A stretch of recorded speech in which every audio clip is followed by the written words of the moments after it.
Hi there, Carol. Thanks for having me on. Welcome to LBC. You're a first-time caller, I understand. Yes, yeah. First-time caller.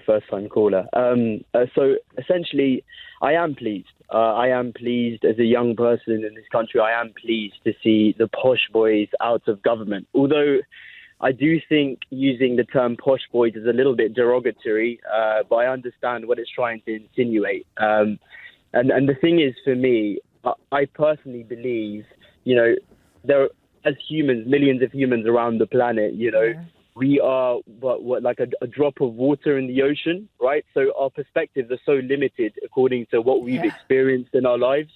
Some people may have an inclination towards certain things. They might not like school because they had a terrible experience at school, while others may have loved school because they've had a great experience at school. Yeah. And I think the stuff that we faced in life affects our moral compass, essentially. And unfortunately, as this government has clearly shown us, it was mentioned earlier, a lot of these politicians or, posh boys that you've referred to, they haven't had to face some of, the general struggles of the average citizen in the electorate, the people that they are representing. With energy bills skyrocketing because of this government's negligence, blaming it on the Ukraine war. How ridiculous is that when you're paying thousands of pounds to warm up your swimming pool? Of course you don't care if energy bills rise. You have no idea what it's like for the average person who lives paycheck to paycheck. And that energy rise could pretty much mean that they won't have food on the table next week. Someone referring to Boris Johnson not even knowing how much a pint of milk might cost. Yeah. Can you imagine how ridiculous that is? Like, how could you not know? The people that you represent, the people whose best interests you're meant to have close to your heart, how could you have no idea? I feel like they're so out of touch with reality. And for me, I feel like I'm not assuming that they haven't worked hard in their life. I'm not assuming that they haven't faced some trials in their life. I feel like that's a universal thing for a lot of people. But you haven't faced a similar struggle to what the people you are representing. So how could you care about what we care about? How could you care about improving education if you or any of your family members have never been to public school? How could you care about improving the NHS when you or your family members always go to private healthcare? Absolutely. It's ridiculous. And, it's actually heartbreaking. You're holding the highest moral office in this country. As a young man, I used to always think, as a politician, they must be good people. These are moral people. These are people taking a role where morality is a key aspect of their job. It's what they tell us. It's what they tell us they are, isn't it? Exactly. And it's heartbreaking. Like having the parties during COVID. I had a friend who's so close to his grandfather, was unable to visit his grandfather because of COVID, and his grandfather died. And it shattered him. He dropped out of uni. This was an excellent student, an excellent individual whose life was changed from something like this, something that the rules that the government has implemented. And that's okay. Rules have to be implemented to help people to resolve issues. But how could you then turn around and break those rules? So there's one rule for others and one rule for yourself. And I think that is what you notice with privileged people. They do believe that they're above morality sometimes, and that they're above the average person sometimes. Even I consider myself as I can look back and feel like, I was privileged. My parents did put food on the table. I was able to attend school. My parents were able to pay for my textbooks. Right? It's just because you're privileged doesn't mean there's a bad thing. There's such a taboo around privilege nowadays. People think, I don't want to claim that I'm privileged because, people look down on me. No, your parents work hard. Your family work hard. You work hard to give yourself a level of privilege. Aim it, claim it, but then don't turn around and ignore others. It's ridiculous. And I'm sorry, I know I've ranted on, and I know this is my first call, but it's just, I feel like it's such a heartbreaking thing in government. And I think I'm glad to see the back of them. And honestly, I don't want to see these people in government again. Hello, Carol. Hi. It may be a little bit controversial, but, I think conversely to what the caller previously was saying about privilege, I think there is advantage. And, there is a north-south divide, as often talked about. There is. It's a bit of a myth. in my view. Well, I would wholly disagree with you, having lived in the north for 30 years. Yeah, go on. Let me. I mean, the point that I'm making is that the reason why I believe it's a myth is because the disposable income of the people in the north of England, as opposed to those in the south, is far superior. They have, their disposable income is much, much more. They have cheaper housing.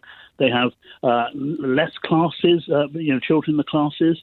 They have better access to NHS and the GPs because the populations are less. The cost of living generally in the north is much cheaper. Whereas in the south, we suffer it all. I mean, you hear about these people going abroad in Mallorca and all these people, but you often hear that they're from the north.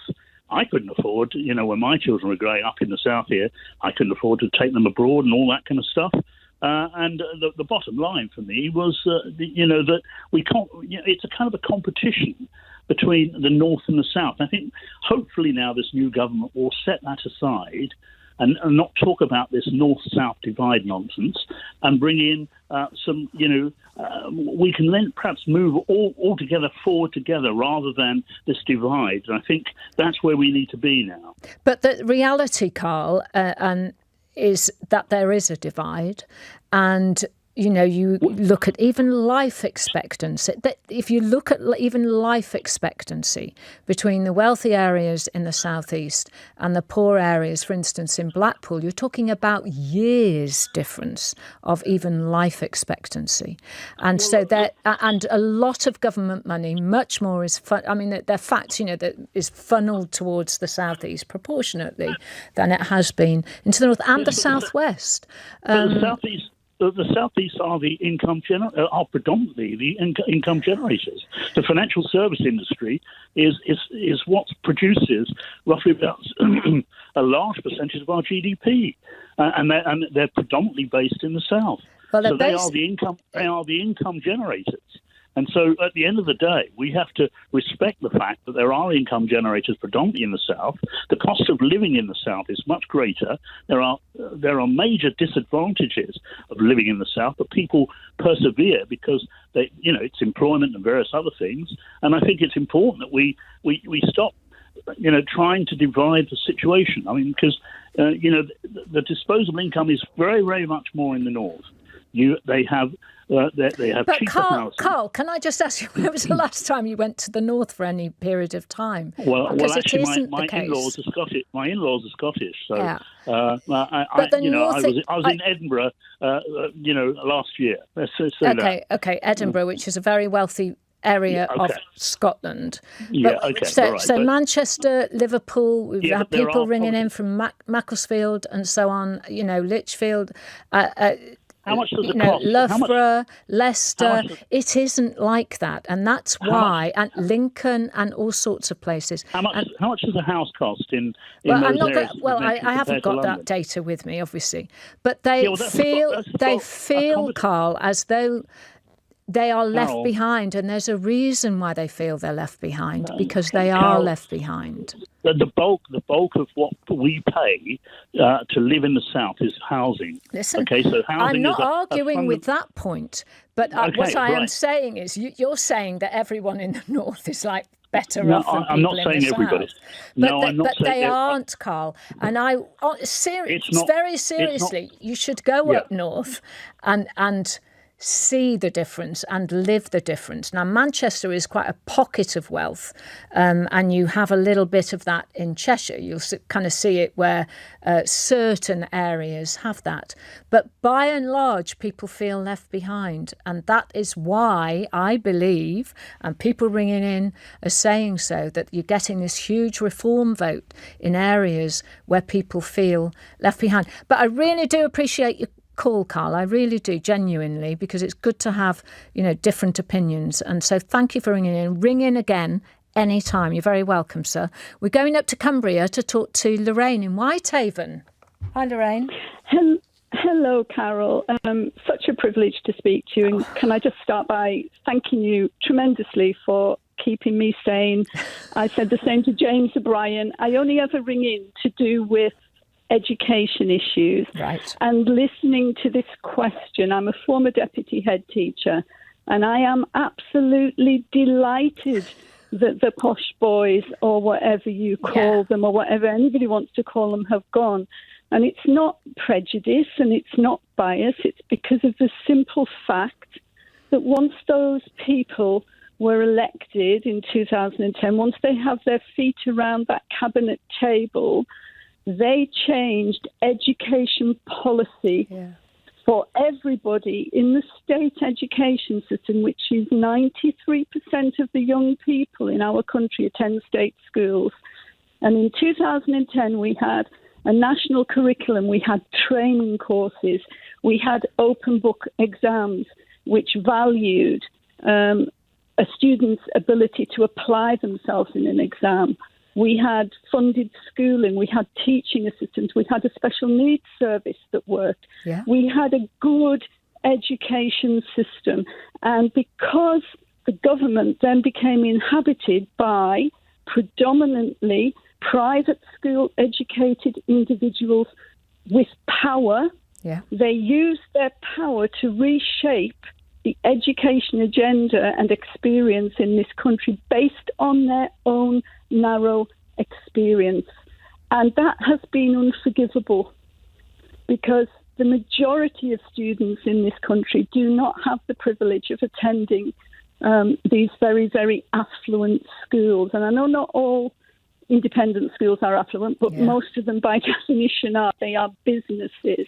And I am delighted that the makeup of the cabinet that will sit around Keir Starmer at that table will have such a varied and rich experience from all parts of the country, from all types of state education and health experiences and other aspects of public life.